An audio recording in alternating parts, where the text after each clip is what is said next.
The Palestinian cause cannot speak only to the left. Moral clarity has not shifted. Western policy persuasion must extend into the arenas where power actually sits.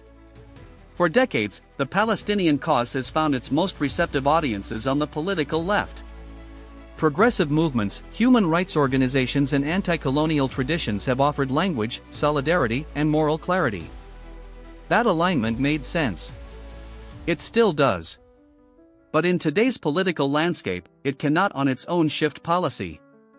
If policy is shaped in spaces dominated by security thinking and conservative power, then advocacy must reach those spaces too. Across much of the West, decisions on military aid, diplomatic positioning and protest law are shaped less by activist pressure and more by security-driven political calculations. The language that dominates these arenas is not primarily moral or historical.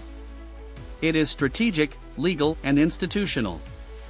In that context, a strategy that confines engagement largely to sympathetic spaces may preserve solidarity, but it does little to alter the centers of decision-making.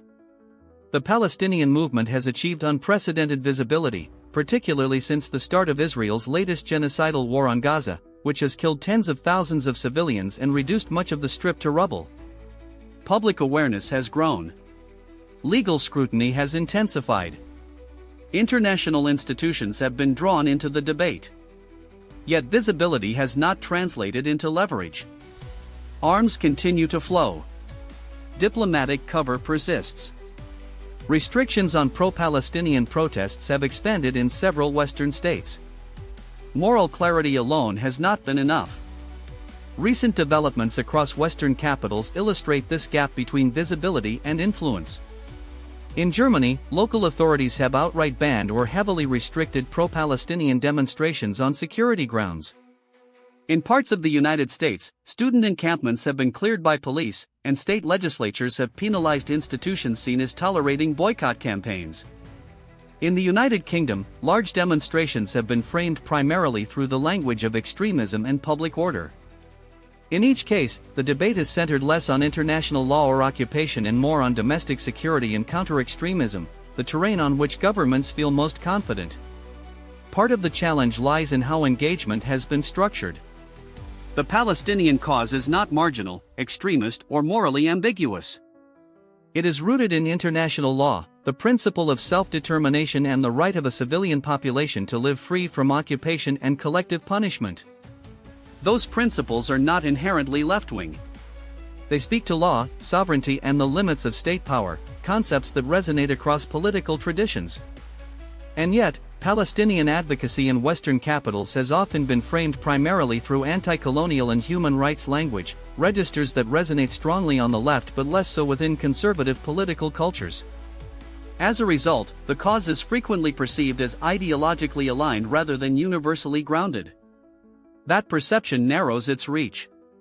When Palestinian claims are not articulated in the security and legal vocabulary that underpins much of right-leaning political discourse, others define them instead.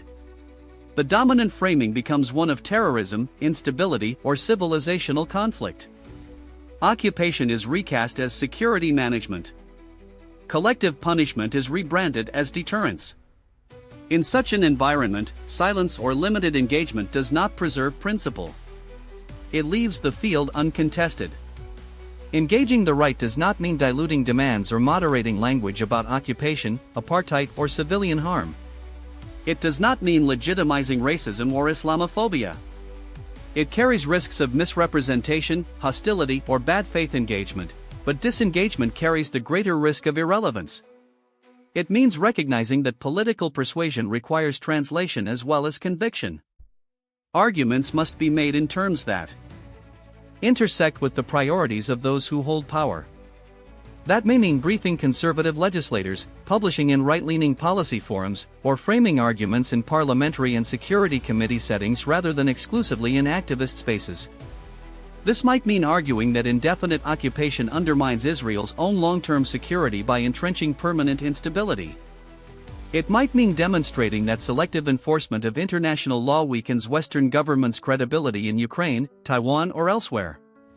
It might mean showing that impunity for one ally erodes deterrence globally. These are not left-wing talking points.